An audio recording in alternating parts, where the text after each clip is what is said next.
The Volatiles are by far one of the greatest zombie-related monsters of the modern age. Not merely a brain-dead monster acting on basic instinct, but actually a dangerous predator with unique abilities and traits that add a substantial level of threat and risk to playing Dying Light. Their introduction took Dying Light from your average predictable open-world zombie game to a terrifying, horrific fight for survival. No word of a lie, these things terrified me on my first playthrough. By day, bandits, basic zombies, and falling off a roof are your main problems, and comparatively these are barely a threat, as long as you possess the basic of human intelligence and survival instincts. But come the night, and oh boy, the tables are flipped big time. Night in Dying Light is not a place for noobs or the uninitiated, because you see, Volatiles hunt you at night. Once the sun goes down, there is now a creature on the prowl, ravenous for your flesh.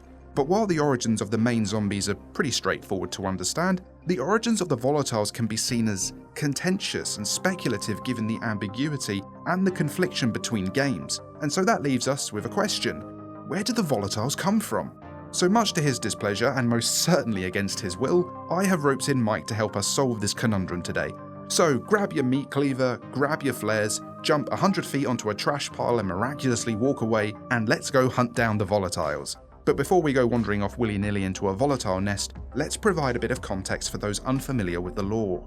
Released by Techland in 2015 to massive success, Dying Light takes place inside the city of Harran, where a zombie epidemic is in full swing. The streets are overrun with the dead, there's a citywide quarantine in effect, law and order has collapsed, and the few remaining survivors are at the mercy of the local gangs, supply airdrops, and the dead. The game's protagonist Kyle Crane is airdropped into Harran by the Global Relief Effort, or GRE for short, to recover a document pertaining to the virus that caused the epidemic that was stolen by a nutjob called Kadir Suleiman, who now goes by the name Rice, a former military colonel tasked with maintaining law and order turned criminal kingpin / murderous warlord, after the GRE rejected his request to evacuate his disabled younger brother, who was subsequently killed by the infected. Before abandoning his position protecting a group of scientists who were working on a cure, he stole a GRE file that revealed the GRE was secretly working on a way to weaponize the virus to sell to the highest bidder. The events of the game initially follow Kyle Crane's journey to recover the file. However, as the story progresses, so too does Kyle's empathy for the struggling survivors and his hatred and rejection of the GRE, who show nothing but complete disdain, negligence and indifference for the suffering of the people within the zone, their only goal being to recover the file to cover up their own involvement. That Rise is our man, so if you find an airdrop containing Antizin, destroy it. But there are civilians depending on this stuff. Our plan is focused on the greater good. Remember that. Rice publishes the details of the document for the world to see and then makes a deal with the GRE, offering to give them the data on a cure for the virus in exchange for being evacuated. Kyle kills Rice and then, having no trust whatsoever for the GRE, tell them to go and do one, vowing that he will take the data to one of the scientists inside the zone to develop a cure themselves to help the people. After the research hits a brick wall, Kyle heads off to the countryside following a tip-off that the locals have developed a way of hiding from the infected that leads into a whole world of cults and worship and all that jazz. The cure, in fact, turns out to be an early military experiment with the virus that, instead of curing people, it does hide them, but all for the low price of slowly becoming a volatile as a result of exposure. Kyle meets a woman called Jasmine, aka the Mother, who drank the serum believing it was a cure after she was bitten by the infected, who then turned into a sentient volatile. Jasmine tells Kyle to detonate a nuclear bomb, the final failsafe, and kill everyone, wiping out the virus for good and ultimately saving humanity. Kyle decides to throw all logic and reason out of the window and is like, I choose violence, and kills Jasmine, but not before she can force the same serum down Kyle's throat. Kyle then turns into a volatile, a new, much stronger strain of the virus breaches containment, the world ends, humanity is driven to near extinction and is reduced to one tiny city called Villador in a world of zombies. And that sets up the premise for Dying Light 2. Good job, Kyle. Really taking one for the team. Now that is where I'm calling time on the lore, but there are a lot of detailed videos out there if you want a more in-depth analysis of the intricacies of the lore and the events of Dying Light 1 and 2. Now let's move on to the virus. The Harran Virus is a variation of rabies, but with a distinct additional affliction manifesting in the infected's intolerance to ultraviolet light. There is conflicting data on the origins of the virus. A local scientist inside the quarantine zone believed food contamination was the culprit, while Jasmine, the sentient volatile from the following DLC, claimed it to be a military bioweapon experiment that got out. You can also find a UFO crashed in the sea, so maybe it was aliens. The Harran virus, much like any other zombie virus, is spread by the viral cells being transferred into the bloodstream of another person. So let's bring in Mike. He's just been bitten, the virus is in his bloodstream, and he has fortunately managed to escape being devoured. Sadly for him, but most fortunately for us, his mutation has now begun. Now, props to Mike's body, it will put up a very strong defense to try and destroy the virus. He'll develop severe flu-like symptoms as a raging fever tries and fails to cook the virus out. White blood cells will flood his system, he'll start vomiting, and he'll begin to grow weaker as more and more of his energy is expended in a futile effort to try and fight this thing. Next come seizures, nausea, and loss of consciousness. Fortunately, a drug very creatively named the anti-zombie injection, or antizin for short, exists that can suppress the virus for a time. This is not so much a permanent cure, think of it as more of a palliative. Antizin won't flush the virus out of Mike's system, but it will keep him going and keep the symptoms at bay. However, if Mike progresses past the seizure stage and he hasn't received antizin, then it is game over. He is now a viral, kind of like a runner from The Last of Us. There is no way back now. The final few internal barriers his body have put up fall away like dominoes, and Mike is now a zombie. Now, there are so many different zombie types in the Dying Light franchise. There are biters, bloated spitters called toads, this dude who blows up in your face, and this fucking monstrosity, to list just a few. But today, we are talking about the Volatiles. The Volatiles are a late-stage result of those infected with the Harran virus. They are some of the most aggressive and the deadliest creatures in the entire video game series, because while some enemies might be bigger and have certain perks or specialities, the Volatiles combine all of them into one, and they are everywhere come the night. Just their appearance is intimidating enough. They are tall, broad, and absolutely shredded. Their mouth is split in two with this lolling tongue hanging out of it. They have exposed bones and muscles with bulging veins rippling across them. Their ribs are sticking out, and while some of the lesser zombies still retain items symbolizing their previous lives, such as clothes and accessories to remind a player of their humanity, the Volatiles have nothing. They have been completely dehumanized. The Volatiles will only appear at night due to their extreme reaction to sunlight, specifically UV light. This makes nighttime exploration extremely dangerous, as these things will be patrolling, looking for people to devour. Now, while in Dying Light 1 they just patrolled at ground level, making carefree rooftop travel possible, in Dying Light 2 they also started patrolling the rooftops, making nighttime exploration exceptionally hazardous.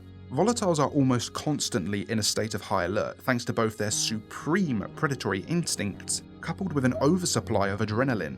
Fortunately, this results in frequent, deep, loud breathing, and because these big boys are so girthy, you can hear those heavy footsteps from a mile away, which does provide some advanced warning. Delving into the predatory instincts, these things are the evolutionary king of carnivorous predators and are perfectly adapted to locating their prey. They have night vision, they have advanced hearing, and they have a highly advanced sense of smell. So even if Mike takes cover and tries to wait them out, it will smell him and begin homing in on him. To say nothing of the hole he is in if it finds him. If it does, may God have mercy on his soul. First thing it's going to do is release this terrifying screech to alert all the other nearby volatiles and virals there is fresh meat here. If he isn't running by now, he's an idiot and he'll be swiftly ripped to shreds. If he does run, he'll die tired. This thing can outrun him. Once it gets close enough, it will pounce on him and those mandibles will bite his face off. If he tries to climb a building to escape, the volatiles can expel an acidic phlegm from their mouths at tremendous speed and distance to knock him down and melt his skin off his bones for good measure. If you encounter a volatile, it really comes down to fight or flight, and neither guarantees success. If you choose to fight, you're going to need some serious firepower, otherwise you might as well hit it with a stick. If you choose to run, you're going to need UV lights and firecrackers to break the pursuit and distract them. In both cases, it's rarely ever a one-on-one fight either, more like a 4-on-1 at least. And that is just the base level volatile. There are even stronger variations. Dying Light 1 saw the introduction of the blue volatile with the DLC release. These ones are even further far gone, with spiked thick carapaces, poking ribs, bulging blue growths and veins, and an even more intimidating appearance. They look even less human somehow. And naturally, all the basic volatile predatory instincts are enhanced. They are faster, stronger, more resistant to damage and firearms, and they rely more on their spit attacks. With the base level volatiles, you could cover yourself in zombie guts as camouflage to hide from them, but that little trick doesn't work on these ones, and just to make survival even more challenging, they start their pouncing attack from much further away, making them a formidable opponent if encountered. Best not to, really.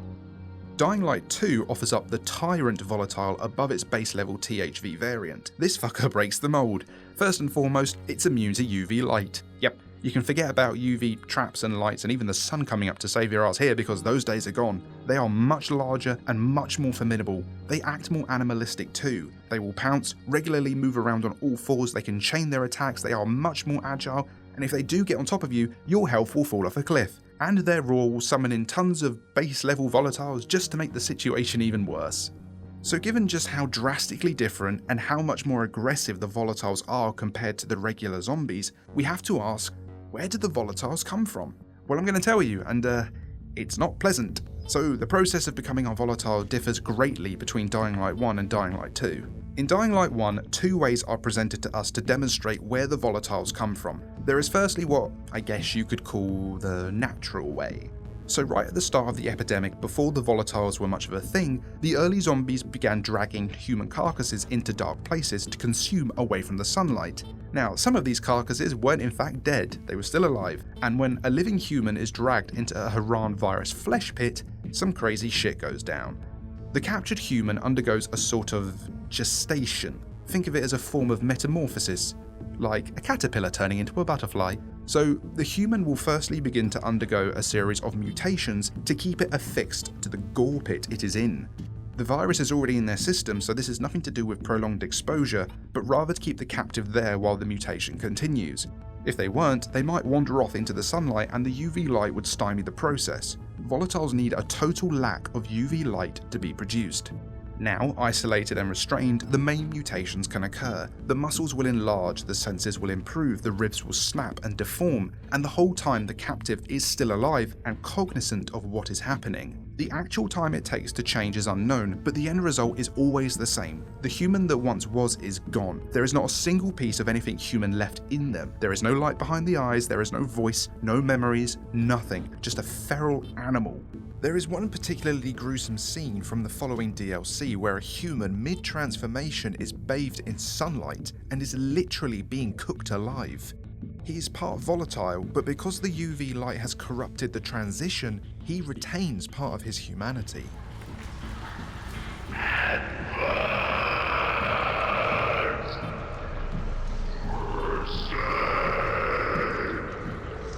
Holy fuck.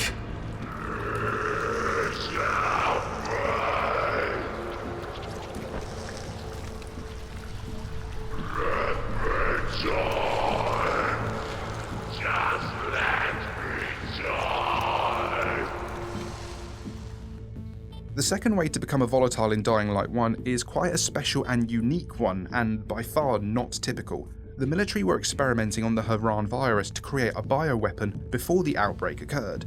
They created a number of vials containing serums of this early bioweapon. Now, when the serum is converted to a gas and inhaled, it will very slowly begin turning a person into a volatile. The process takes a long time, but it does happen. But we don't have to drink it with just the mist. It doesn't matter. Just listen. You've been breathing the mist. It will take longer, but you're already changing into a monster such as myself. There is an alternative way, however, of consuming this serum that creates something extraordinary. A character called the Mother in the DLC was bitten by the dead and was close to turning. She drank one of the vials wrongly, believing it to be a cure, and became a sentient volatile, capable of telepathy. In the light, her mind was her own, but in darkness, her volatile nature took over. Dying Light 2 changes the formula up a bit on the creation of volatiles. The THV variant volatiles are created from virals, which is the first stage of full-on zombie mode, as we saw Mike demonstrate a while back. A viral can then go down one of two career paths. If it stays exposed to the sunlight for too long, it just becomes a mindless biter roaming the streets, and given how they make up a massive majority of the zombies that we see, that is what most do. However, if a viral becomes a full-on basement dweller and stays away from any forms of UV light, it then turns into a volatile, and from there, it can further evolve and get a promotion into a more specialized form of infected, such as a goon or a revenant. However, there is not only one form of volatile in the second installment. A volatile can level itself up by becoming a volatile tyrant. To do this, it has to find a very dark place and then shroud itself in this slimy organic cocoon, where it then gradually transforms into this much larger, more animalistic, much deadlier form of volatile, the tyrant volatile. And that is where the volatiles come from. Now, as I write this, the next Dying Light is just around the corner and Kyle Crane is back, and I for one cannot wait to see where Dying Light takes the volatiles next. You can thank Mike for his pain and suffering by sending him a coffee on Ko-Fi. Check out this video for another great story. Like and subscribe if you made it this far. Big up the patrons, and special thanks to Zehex, Viger and Andre Bachot.